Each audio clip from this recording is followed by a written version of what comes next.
नमस्कार बच्चों, आज हम कक्षा 7वीं की कविता पढ़ेंगे बढ़े चलो बढ़े चलो। बेटा ये कविता सोहनलाल द्विवेदी जी की लिखी हुई है और इसमें उन्होंने देश की स्वतंत्रता से पहले का वर्णन किया है। ये कविता देशभक्ति से भरी हुई है और इसमें स्वतंत्रता सेनानियों को आगे बढ़ने के लिए वह प्रेरित कर रहे हैं। कवि कहते हैं कि चाहे तुम्हारे पास कोई शस्त्र ना हो, खाने के लिए भोजन ना हो, पहनने के लिए कपड़ा ना हो, फिर भी आपने देश की आज़ादी की लड़ाई के लिए आगे ही बढ़ते जाना है। और इस कविता की भाषा बहुत ही सरल और सहज है और भावानुकूल है। देखो, ना हाथ एक शस्त्र हो, ना हाथ एक अस्त्र हो, ना अन्न नीर वस्त्र हो, हटो नहीं डटो नहीं, बढ़े चलो बढ़े चलो, बढ़े चलो बढ़े चलो। ये कविता हमारी हिंदी की पाठ्य पुस्तक आओ हिंदी सीखे में से ली गई है और इसमें कविता का क्या नाम है, बढ़े चलो बढ़े चलो, और ये सोहनलाल द्विवेदी जी द्वारा लिखी गई है। इस कविता में कवि ने देश की आज़ादी के लिए स्वतंत्रता सेनानियों को पथ पर निरंतर आगे बढ़ने की प्रेरणा दी है। इसमें कवि कहते हैं कि यदि तुम्हारे हाथ में एक भी अस्त्र शस्त्र ना हो, ना हाथ एक शस्त्र हो, ना हाथ एक अस्त्र हो, ना अन्न नीर वस्त्र हो और ना ही तुम्हारे पास भोजन जल और कपड़ा हो, फिर भी तुम अपने रास्ते से हटो नहीं, वहीं पर डटे चलो और आगे ही तुम बढ़े चलो। रहे सक्षम हिम शिखर, तुम्हारा प्रण उठे निखर, भले ही जाए तन निखर बिखर, रुको नहीं झुको नहीं, बढ़े चलो बढ़े चलो।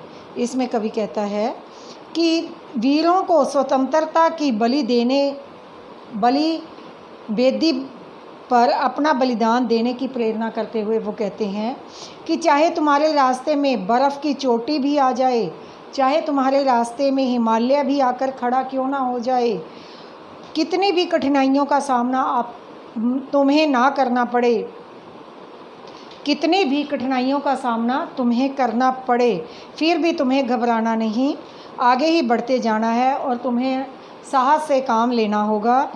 उसे देखकर तुम्हारी प्रतिज्ञा निखर उठेगी। चाहे तुम्हारा शरीर टुकड़े टुकड़े हो जाए, पर तुम्हें रुकना नहीं है, झुकना नहीं है, निरंतर तुम्हें स्वतंत्रता की लड़ाई में आगे ही बढ़ते जाना है।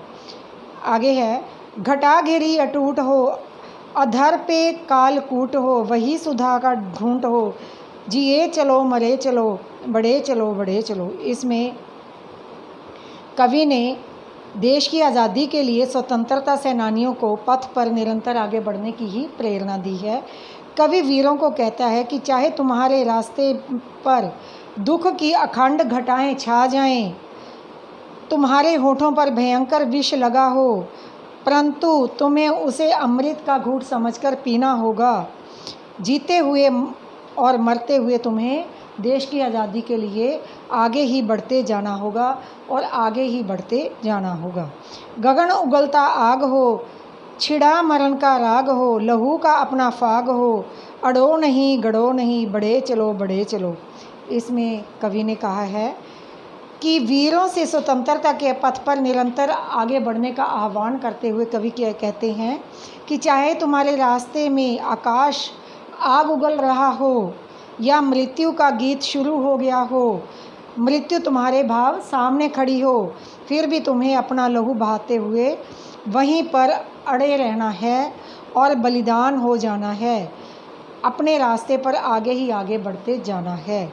चलो नई मिसाल हो, जलो नई मिसाल हो, बढ़ो नया कमाल हो, झुको नहीं रुको नहीं, बढ़े चलो बढ़े चलो। इसमें कवि वीरों को कहता है कि हे वीरों, तुम आगे इस प्रकार बढ़ो कि एक नया उदाहरण बनकर दुनिया के सामने कायम हो जाओ और एक नई मिसाल की तरह जलते हुए देश को रास्ता दिखाओ। तुम अपने पथ पर इस प्रकार आगे बढ़ो जिससे कि एक नया चमत्कार हो जाए।